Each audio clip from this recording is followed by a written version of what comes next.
Telling you that was show enough an exorcism. And they dunked the hell out of me. In holy water in a tub. They started throwing out scriptures and casting out demons. I'm telling you, it was an exorcism. And they said that the evil had to come up out of me or I was never going to stop having visions. Now, for the person who asked me why during that time frame I thought I was evil, can you kind of see where it came from now? I have had baptisms, exorcisms, and flat out told to my face something was wrong with me over something that has just naturally happened to me my entire life. I've never had any control over it. I wasn't out looking for something. I was a child. And it's just been naturally a part of who I am my entire life. I could get off of this podcast right now, go lay down and go to sleep and see something horrific in my sleep will wake me up and I will not be able to shut my mind off until I find out what it is. In my mid-30s, for 3 straight days, I remember this clear as day, I would have what other people would see as nightmares about horrific incidents. When I see things like that, I have to sit, analyze, and look things up.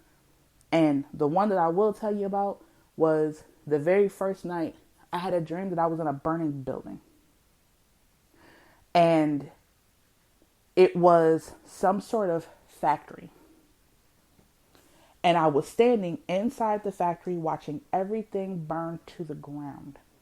People are running, screaming. People are running past me. I'm watching people collapse and die. And I appear to not be affected at all. And the people are running past me like they don't see me. And I'm standing there and I'm watching everything collapse. I am watching this fire. It's horrific. And as I'm standing there all of a sudden are a few people here and there who stop to say their names. Or who stop to tell me, tell my wife I said this.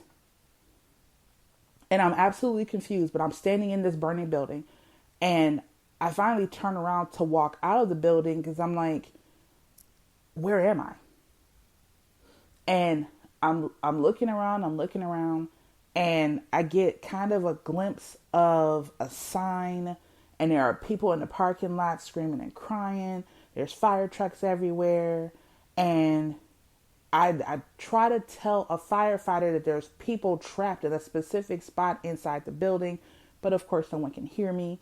And when I finally wake up, I'm just like, okay, clearly I'm not going back to sleep for a very long time, 2-3 days tops, because this is like ridiculous. But it weighed on me so much that I started doing research into fires, factory fires, and I actually ended up finding the exact fire. As I got to looking at pictures online and the building that I remembered and the sign I remembered, I found the exact fire. Now, here's the kicker, folks. This fire happened in the 1930s, so either the 1920s or the 1930s. I was born in 73. So I'm like, why am I seeing this fire? Then I start looking up like the names that I could remember, and I was able to pull a name. And it says in the information that, you know, there was a fire. This is where the fire was at. And it gives a couple of names. One of the names I remember was there. Then the last name I remember was there. And I started really researching this information. And I'm like, okay, now I see it. Now I know that it's real and it's not just a dream. What am I supposed to do with this? Start calling families? I saw your grandpa. He said to tell you that he looked like, I'm not doing that. That was my thought at the time. I'm not doing that. People already think I'm off my rocker. There are people right now listening to this podcast who probably think I'm a little touched. So I'm really not getting ready to walk up to a complete stranger and say there was a fire in the 1930s and you had a grandparent who was up in there who died and he just wanted your grandmama to know, who's probably now deceased as well, that he loved her. No. So I was like, you know what? I can't do this anymore. And I'm tired of it. And for people who looked at me like I was yanking their chain, I have never done any of this for money, not once in my life, because it's never been in my opinion, my calling. Um, I have never given up information to anybody who was not open to the idea of what it is that happens to me. Outside of that, I could see a bus getting ready to come around the corner and roll you over. You're just about to be hit because I'm not telling you nothing. Like, that was always how I felt back then. Like, I'm not telling nothing to nobody unless we are tight, tight. And as I always tell people, my circle is like Cheerio small. I had a best friend. My mama, my daddy, I have siblings, I got children. Outside, I don't know what to tell you. I got a few cousins that I'm tight, tight with. Other than that, I'm not tell you.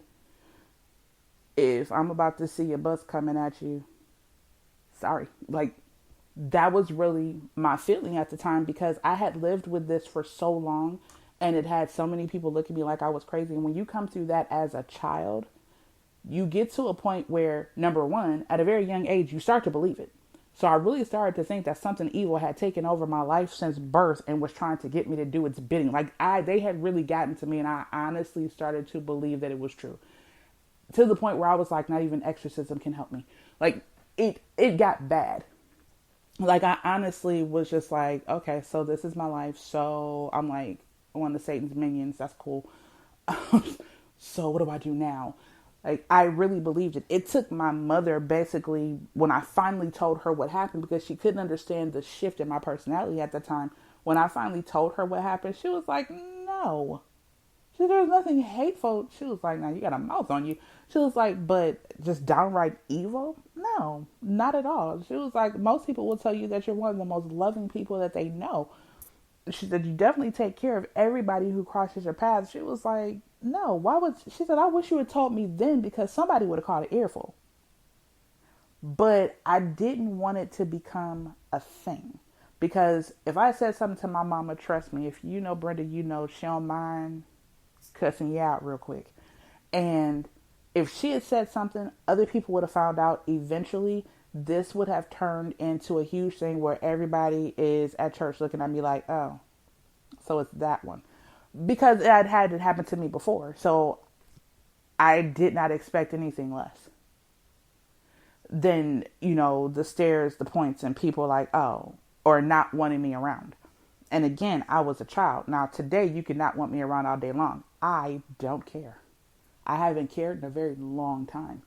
But as a child, yes, that bothered me.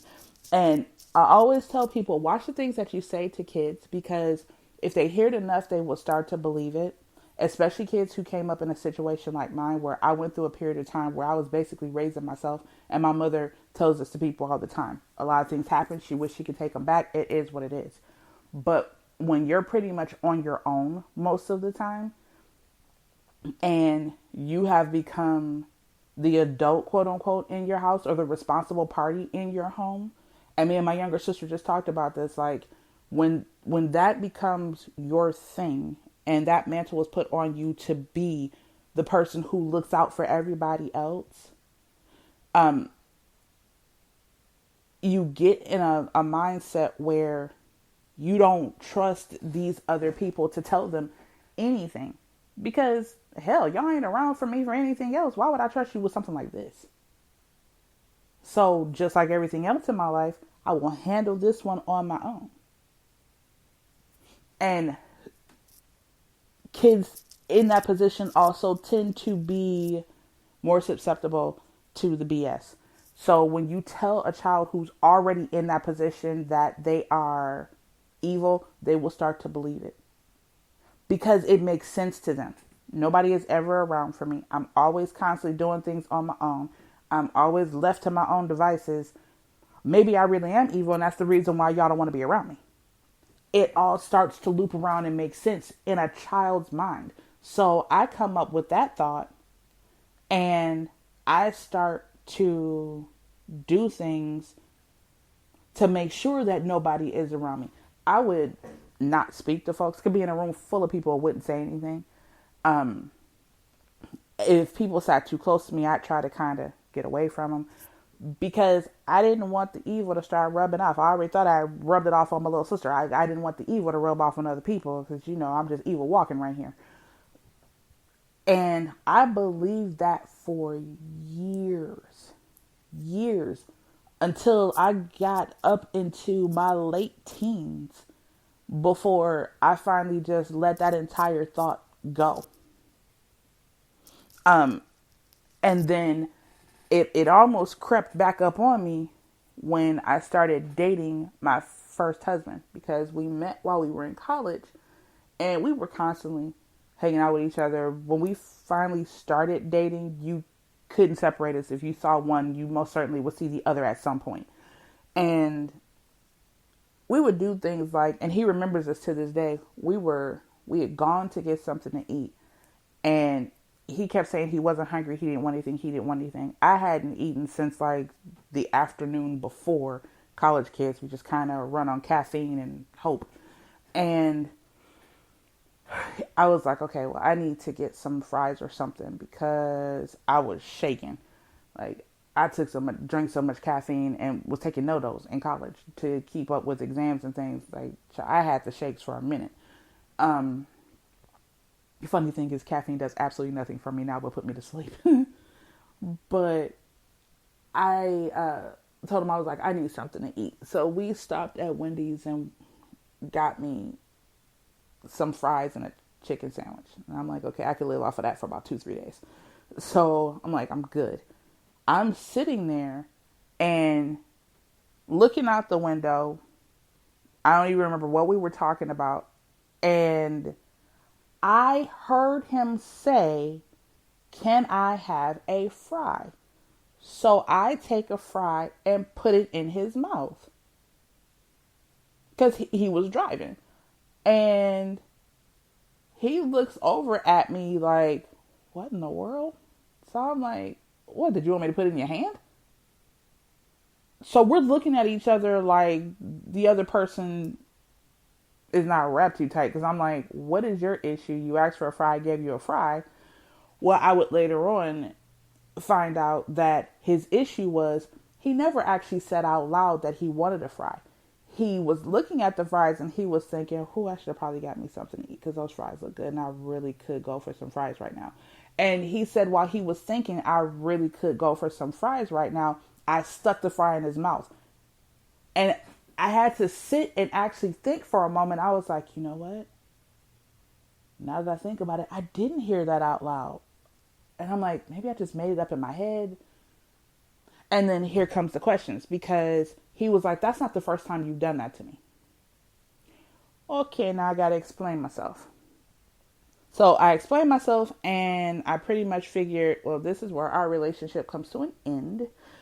But he actually has always been really cool about who I am as a person. He was like, I just needed to know, because when things are happening, he was like, I was actually panicking and freaking out a little bit, because I couldn't figure out what your deal was and how you were doing and saying some of the things you were doing. And I'm like, okay, well, here's the situation.